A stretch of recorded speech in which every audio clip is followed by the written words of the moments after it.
Do it. Hey, everyone here at the Investing Stuff We Should Know podcast. We have great talent with us. And actually, I get really excited about the local talent here in the Minneapolis, Minnesota area. Yes, I love my audience and my other guests across the U.S., but there is something extra special when I get a local high-performing talent here. So it's Kate, and she's a brand architect, and her thing is she believes in a I thought, what was that? What was that? There was a piece that I wanted to write. Business is a conversation, not a transaction. Sorry, I was Yeah. trying to have that a little smoother. Anyway, Kate, thank you for being here. You are so welcome. It's just a joy to be here and talk with you, Johnny. Thank you, Kate. We were just chatting a little pre-chat before the show. We have a number of acquaintances, mutual connections here in the space, real estate space, which, as we know, the show is about syndication and fundraising and real estate. However, as I drill into the space, Kate, this is for you and the audience, I found it, really, really vital to hone and get better and know people in the marketing and sales piece. Sure. Something as an engineer and as other pieces that I've done, not my strength. So I got to talk to people like you. So, well, I think that's great because, honestly, and I would say the same thing too on my end. I think we have to always have experts around us that maybe are in different areas. My husband and I now invest in, we don't know what we don't know. And so working with folks like yourself is critical for us to understand how do we build wealth over time and really maximize our dollars. Yes. So start out just with your ethos there. That idea that it's a conversation, not a transaction. Let's get the content and the value to the audience right away. Just jump into that. So let's talk about that. So, and I think first it's probably important to address, Johnny, that I think when we hear this word of branding, it just sounds so nebulous, doesn't it? So fluffy, like, who cares? But really, when I'm talking about branding, the lane that I'm in for my work is specifically the message, the go-to-market message that you have that's going to authentically state who you are and what you do. But I think also it's the message that deeply resonates with your target audiences and compels them to want to come to the table and take the next step. And my work is really based on this philosophy that, business is a conversation and not a transaction. But I think, Johnny, where most of us struggle is understanding, how do I actually have a conversation with somebody that ultimately leads to a conversion? What are the steps in that message that's not salesy, but really layered based on buyer psychology and what they want to know? Yeah. And in what order to provoke them up, genuinely, to get them to go, okay, that's interesting. I want to talk with you. I want to learn more. I want to take that next step. And so that's what brand is. Yeah. And that's the way that I approach it. Let's ask a question there, Kate. Yeah. I struggle with knowing what, quote, my authentic self is here. So it's built, and people have an uncanny meter, if you would, on when you're coming at them with non-authenticity. How do we 100%. know that we're presenting the authentic part of ourselves? How do we really dig down and know what that is? Well, I think it really goes back to whenever I start a project with a client, we go through a couple pieces, right? And so to get to that authentic self, I need to understand, what's your why? Why are you even in this business? Yes. Candidly, what exactly is driving you? You could have done anything. So why are you doing this? What is the thing that lights you on fire, that gets you up every day, that gets you so excited to go get the work done, right? Yeah. That's ultimately the thing that we need to harness in on. At the same time, what's fascinating is recognizing that, we have this fear sometimes with how we present ourselves as founders and leaders, that we need to be something else for somebody else. And actually, the principle of brand is that you need to be fully you, because like attracts like. When you're just who you are in confidence, the right buyers are going to be naturally attracted to that and want to work with you. So it's not about great brands. It's not about flexing to them. It's actually about really owning who you are. And one of the most positive ways that you can do that is simply asking yourself, what is my general brand personality and tone of voice? How do I show up in the world? And can I just put a pin in that and own that? Yes. So then you help flush that out. Yes, it's important. But then there's another piece that I struggle with, and I'm just relaying things that as I try to work through this myself, the struggles I have. So I'm assuming some of the audience have those questions as well. I'm sure you have a much more methodical and very well-honed process about doing that. But anyway, I just relate the questions as they come. Then what is, so when you approach a client, I prospect on LinkedIn and email and some other things. Right. And then it's like, I want to show up authentically, but then also it's like, then I'm talking, blabbing on about myself, then it's like, Oh, I want to talk yes. about them. So it's like this tension, like, I want to share like what I am, but also then it's like, oh my God, why is this person vomiting all over what they are onto me? How do you work through that? You know what? You bring up such a great point, Johnny. I think the number one thing that I hear when we talk about, the struggles with our brand is, Kate, how do I take the 35 ways that I kind of talk about myself and almost distill that down into the 1, 2, 3? So the way that I approach this is there is an actual formula from a messaging standpoint of what somebody needs to hear. And so instead of feeling like you have to tell complex stories, Yes. what I want to help people understand is there's just 3 big bullets you need to hit on in a message in the first 15 to 30 seconds that creates this natural conversation. Number 1, Johnny, is telling somebody what you do. Hi, my name's Kate, I blank. Hi, my name's Kate, I do branding. Or hi, my name's Kate, and I help companies build brands that win more work. Now, in messaging, what that is your tagline. It's your brand's tagline. That's your first line of defense. The second part in that conversation is if you tell somebody what you do with your tagline, and they're like, really interesting. What do you mean by that? Johnny, the second piece that you serve up is what's called a value proposition statement. And simply put, it's really the truth statement of saying, hey, what I mean by that is here's the pain that I know you're probably experiencing, and here's how I can help you solve that pain. But I make it about them, their pain. Yeah, right. And then the third and final piece are differentiators. Yep. Go ahead. Yeah, let's. The third Don't keep me hanging here, Kate. So then the third and final piece is then differentiators, telling people then if they're like, okay, that's super compelling, Kate, but how are you different and better than everybody else? It's the 1, 2, 3 kind of bullets of how you're different and better than the rest. So tell me what you do. Number 1, tell me how you solve my problem. Number 2, tell me how you're different. Those are the 3 pieces based on buyer psychology that somebody needs to know to be able to get to that point where they're actually ready to have the full conversation. Wow. AKA they're at a point of conversion where they're like, okay, this makes sense. Now let's dig into the details. So tactical. So if I was to get through all that, well honed, working with you or another professional, how long would that, like me saying what I should say and then them responding, how long should that be? Just like if I was going to practice this or like hone this myself, how long would that? A practical conversation going back and forth, 30 seconds to a minute max. Okay. So a natural conversation. So something else that we work on a lot in our space is pitching. I literally am just sharing this. Like I'm literally part of on my fun side is like part of a pitch practice, group. Awesome. That's amazing. Yes. We're like, oh, give us your elevator pitch, and I get up there and I'm like, oh, that was like it's too long. It was like stumbly. And so many different things. So at the very least, like from a professional, he's like, okay, if at least put a metric on like about a minute, you should get this done. You should get this out of your 100%. If somebody's replying to you, Johnny, that's about a minute. If you get up and give what I call like a presentation pitch where they're listening and you're just doing your 30-second spiel, honestly, what I train clients is what we write from a brand standpoint. I help them turn that into just a very simple pitch, 30 seconds or less. Like it's so awesome. It's so fast. And it's the same language that, here's the cool part. A lot of us feel like, well, I have to remember this story for this group and this story for this group, and I got to tell it this. Nope. Your core brand, your core message that we're talking about here, tagline, value prop, differentiators, it is the crux of what not only goes front and center on the homepage of your website, but it's front and center what you say in the Zoom room when you're meeting a prospect. It is what should be in your advertising, marketing materials.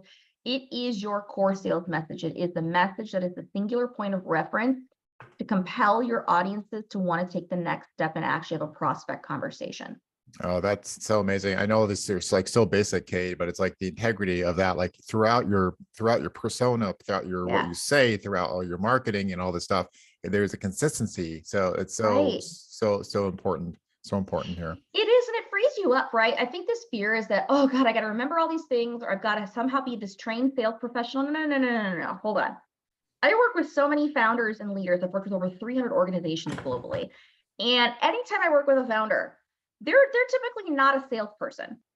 They're a visionary. They're great at what they do. For example, my tech founders, they're engineers by trade. They're developers by trade, right? Yes. Don't ask them to go like be a salesperson. Are you kidding me? They would be like, okay, they get off my call. However, what the freeing thing for them is understanding that they are the owners of the brand pitch.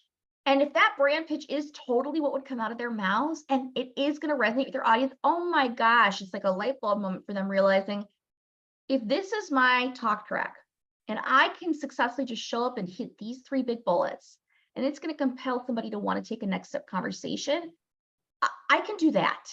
Yeah. I can do. And that's Yeah. the goal here, is that your brand is opening doors for relationships, where a lot of us, that's where our business is built. Not even through advertising, it's meeting people, isn't it? Having Yeah. conversations. And I've had a lot of conversations, and then you think backward, or I think backwards on like what legacy in the short term did I leave? Like, what was my impression on folks? How did we show up? Like, do they remember the call to action and what I do if they were to think of like, hey, I want to, place capital with in a real estate deal or whatever that is, whatever's going on. Do they remember that, or did I leave them confused? Did I send 16 messages and things like Yeah. that? All right. So Yeah, go absolutely. ahead. Okay. No, Yeah. I'm agreeing with you. Yeah. Yeah. So one thing you said, you're an accidental brand strategist. So yeah, how is it accidental, and how did you feel called? Actually, let me start with Oh another my question here. gosh. Yeah. Sorry, let me start with one question. Do you feel like your strength, Kate, is not just like creating, like I come to you like, hey, this is what I do, and then you create like awesome branding, and my website is sparkly and I send out cool social media messages. Do you feel like it is working with founders and helping them, I guess, pull it out of them, and then also then creating the associated material and the copy it's kind of a twofer there? Yeah, it's funny, Johnny, I do call myself an accidental brand strategist. And I say that because I really had no intention of getting into this line of work. I wanted to pursue a PhD in linguistic anthropology, which is the study of how language shapes culture. Yeah. I find that, Right. not that It's I not know that anything far about of a it. stretch, It but is like, it's a fascinating. I've read the term a couple times. I thought it was fascinating, and I thought about it too, but I'm not that smart. But anyway, go ahead. so, market crashed back in 2008 and I had to go get a job, and I started my career in sales. And long story short, it was really through my early sales career of trial and error that I recognized the power of coming up with a simple formula on my own that actually helped me make quota. And it was this brand formula that I now teach, called the Brand Trifecta. And so I really fell into this, and I came up with my own way of doing this. And it was kind of debunking a lot of the myths that are out there about complex storytelling and complicated sales scripts and all the fluffy stuff. And I was like, no, let's just get to the point of what buyers want to know before they Yeah. talk with you. Yeah. And so that was really the beginning of it. I'll tell you, it's interesting. I have recognized now, I'm 37. So I've been doing this for about 15 years. Most of that time, by the way, was as a side hustle. Okay. Oh, wow. Okay. That was I a think, side and hustle. I think you just posted recently on LinkedIn. You had a recent birthday, so that this Yes. turning to 37 is a recent It occurrence here for is. Kate. Yes. So I'm 37. I have 4 young kids. I always joke. I'm like, I always think I have it all together 8 to 4 p.m. Right. Yeah. And then I go home and my kids are constant reminders I have nothing together from like 5 until 8 o'clock. Like my husband and I are just like, at the we end of the just day. had our first kid. We just had our first kid 5 months ago. So we're just one, Let me tell you, I only had the one. I am recently married again. And so we're a blended family and I love them all, but they're 4, 5, 7, and 7 years old. And so it is chaos. It's a But lot of small energy, it's excessive eye rolling and sassiness at this stage of the game in our house, right? It's just excessive. But here's the thing. I think what I recognized in terms of my strengths was that, yes, I am a writer by trade. I've spent so many years writing I for love clients. that, because I've been digging into like good writing and copy myself, and been following people that are good at the space, seeing how critical it is. So please continue. It is a skill. And I think I took that for granted for a very long time. But the reason that I love working with founders is I was a founder and entrepreneur myself, and I was raised in a household of serial entrepreneurs. And what I have a deep, deep passion for is helping founders recognize how they can actually take ownership of their brand in a very practical way and empower the rest of their team. Ownership of their brand. I'm just like that. That's such a good phrase. I like to just repeating that. Just to have the audience digest that a little bit. Yeah, ownership of their brand. And that there's this sense of probably what excites me the most, like, yes, when I do these collaborative projects, it's 4 to 6 weeks. We collaborate together. I write every piece of the brand with them in the room. We do all this amazing stuff. Okay. They're coming out the other end with their brand in a 30-page book. Like, they get a huge, awesome deliverable and tactical insights on how to deploy it. But the real thing that gets me so excited every day, I think, is teaching. And I think that goes back to when I wanted to be a professor. What really excites me is when somebody in the room has an aha moment about themselves and about how they can leverage their brand to break through to the next level of revenue generation. When does that That's happen? deep. When does that happen normally, Kate? And that has to Well, be it a happens throughout. It happens oh, throughout the throughout. throughout the Okay. process. There's a lot of nuggets that we drop that I think we have to go deep and wide on, because here's the thing: when it comes to brand, my friend, the reason I love working with founders is that what I know to be true is that they are the brand in many ways. And so when we start talking about things like messaging and revenue generation and marketing and sales, I think we cannot ignore the fact that very often we're also dealing with ourselves. And so I take that very seriously to kind of walk them through, here's how you don't have to have fear of your business just transforming into something it shouldn't be. Here's how you stay true to who you are and the vision of why you're doing this in the first place. And at the same time, here's how we create a message that 100% would come out of your mouth every day. It actually is something that your prospect's going to go, yeah, I want to talk to you. Because that's really where founders get excited. There's like, oh my God, thank you for taking the 35 ways I talk about myself and boiling it into the 1, 2, 3. Do you see fear there, Kate? Do people are Absolutely. people scared to let themselves out, like to have it 100%. articulated? Yeah. That's Yeah. okay though. I think that's one of the first things we address is I'm just like, this is going to be hard. This is going to feel really, ooh. At the same time, I don't expect them to have it all together going through a brand process. I think when agencies swoop in, when marketing agencies swoop in and they do this approach, we're like, we're going to do a 2-hour intake with you and then go away, and $30,000 later, we're going to come back with your brand. That is so atrocious, because what you just did is you removed yourself from the entire process. The beauty Yeah. of brand is that it's actually unlocking the very reasons why you're in the business in the first place. And it's turning that why into crisp language and in a way that's going to resonate with your audiences. That's actually the power of brand. So if you're not in the process, you're not in the room, you're not learning as you go, you've actually lost your ability to grow as a founder through your brand. That is, I mean, like every time, every sentence you speak is like, wow, we could just like deconstruct that and ask questions here.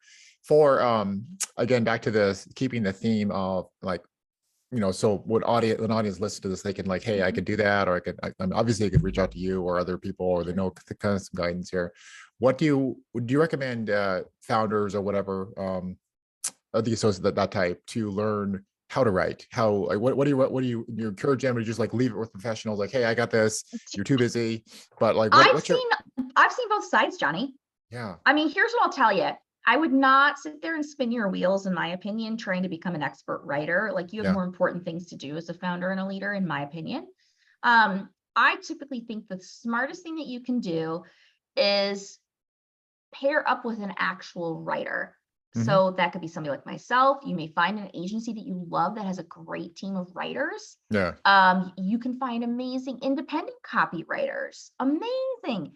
You want to find a writer. The number one thing that I'd recommend you think about, though, is not somebody that writes white papers, not somebody that just writes those things. They certainly can. Yes. You want to have somebody that has experience writing brand, because the actual art and science of writing brand and how you craft a tagline and the structure and the rhythm and the grammar and the punctuation, there are pieces here that you have to know. So make sure that you find somebody that knows how to write brand. That's the biggest step. That's now, huge. for people who are doing where's the, just before we leave that one, where's the best resource to find people like online, Kate, do you recommend? Boy, do I wish I had a database full of that. I don't. I mean, part of this is going to be, you certainly can check out my website. I got a number of partners out there that also are really great at it. Yeah. But realistically, you can start by getting to know people in your local networks that work at agencies and just ask them questions. Who do you know that writes brand? Who do you know that writes brand? Gotcha. There's a local group in the Twin Cities. Sometimes you could call Marcom. There's groups that do amazing talent placement, freelance work. That's all they do. I would not recommend you go through Fiverr.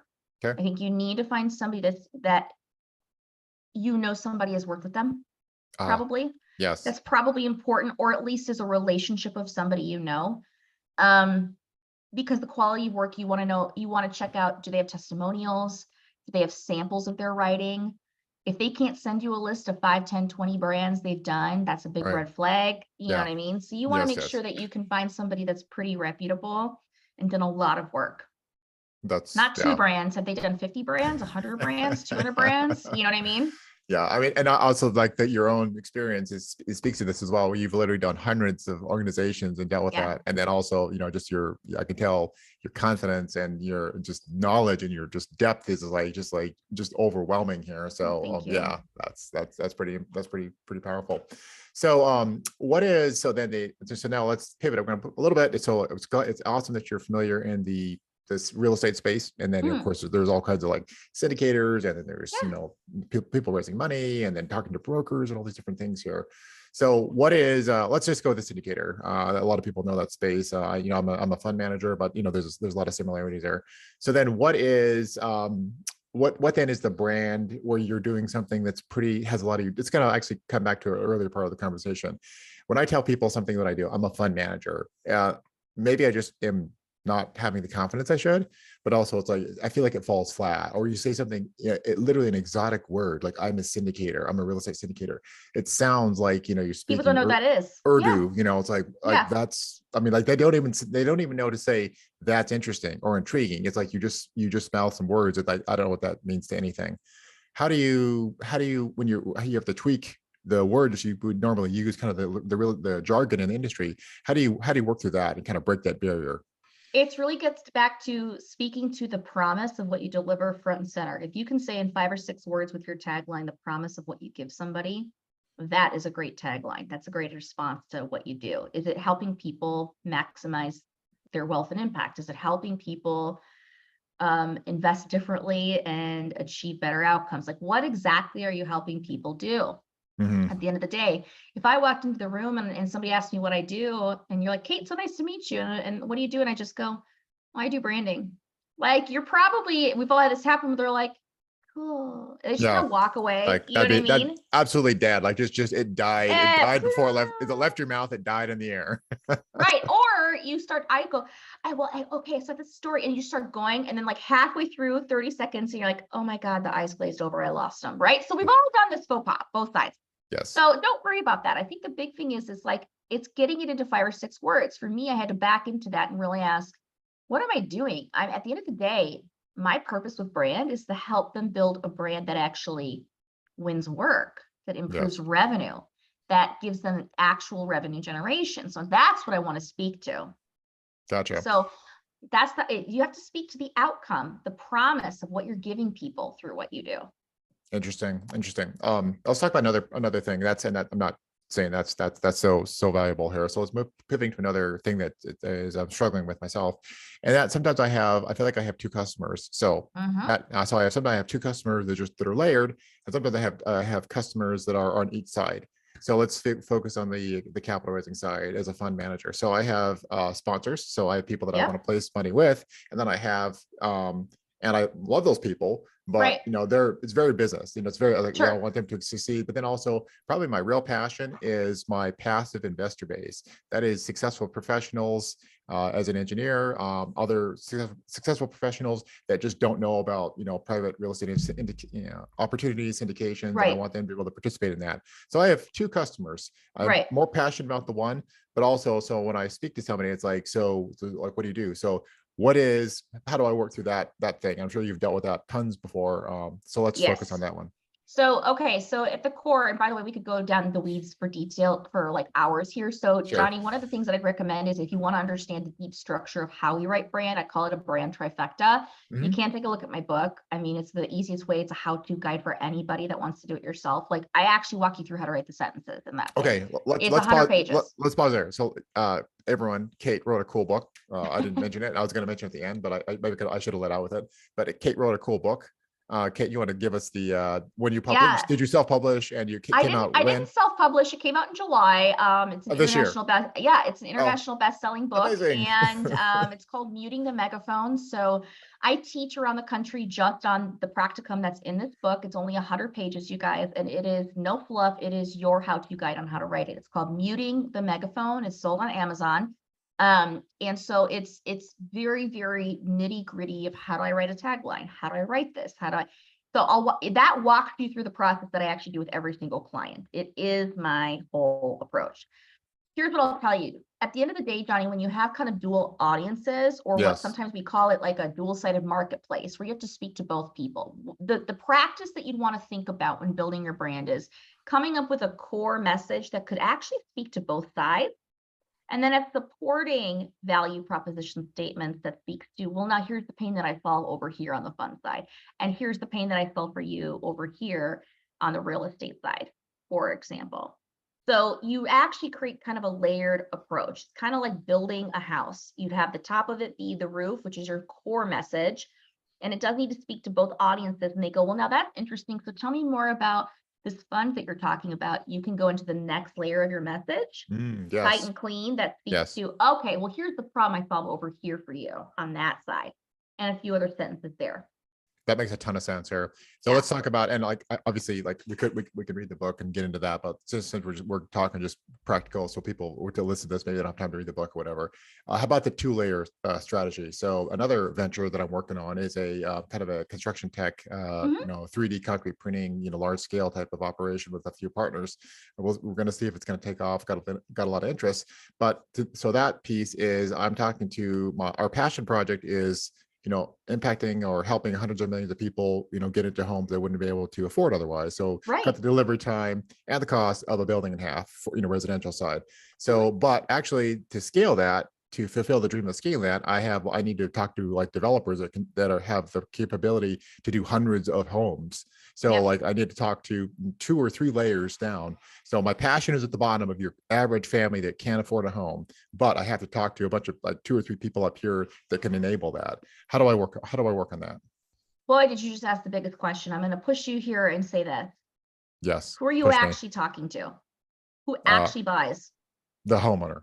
The person at the very bottom, quote the bottom. It's at the end of the supply chain, or the end of whatever the right words are. And are you directly talking to them? We could, but I don't think we could scale quickly enough to get it done if I do. Then your message does not need to talk to them. Okay. So just because all these people value and benefit from what you're doing, if I understand you correctly, I want you to pull up a layer and have your brand speak to the people that actually purchase from you. Okay. Who are you actually talking to? Your brand's job is to go there. Okay. Now, how you can go deeper is, for example, let's say there's a middle party that then speaks to the end homeowner, right? You can say, here's additional resources you can give to your homeowners. Here's additional content that might be value adding on how you can speak to them about what we're doing. So you can create supplementary content to really give that middleman confidence in what you're ultimately helping them do with the end buyer. But at the end of the day, Johnny, what I want you to do is focus your message on who actually is doing the transaction with you. Okay. That is paramount. Unless you said to me, yeah, but Kate, we're getting all this traffic on our website from the end homeowners. If that's the case, then sure, I understand that you need to have some messaging that speaks to the end homeowner. But if those homeowners don't know you exist, or they don't go to your website, or they don't care to look for you, you don't need to talk to them actually. Yeah. No, that's good. And just clarifies it. Keep it simple. Okay. Keep it simple, my friend, because when you start trying to speak to 20 people, you're speaking to nobody. Yeah, it diffuses the message, it gets watered out, and like it resonates with no one. Like this guy's talking, saying things, I don't know why, to someone in this room, if anyone in this room at all.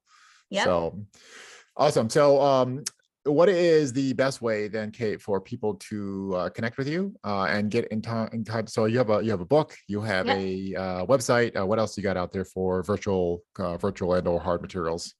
You know what? I do keep it simple. So you can catch me speaking in a number of conferences around the country, usually about 20 a year. So that's one way to find me in person. What kind But of, more, by the way, what kind of conferences sorry, I cut you off there. I'm What kind of typically conferences do working you? with founders and marketers that come to various digital marketing and sales conferences. So So this is like VC people or like yeah, angel you get or VCs, you get okay. VCs in the room, you get angels in the room. It just depends on the blend. I also teach through a number of accelerators around the country as well, working with founders in that capacity. But probably the easiest way if you're listening today is, check out my website, Yeah. www.katedeleo.com. I explained the approach a little bit more there. You also can link right over to get to the book if you're interested in that.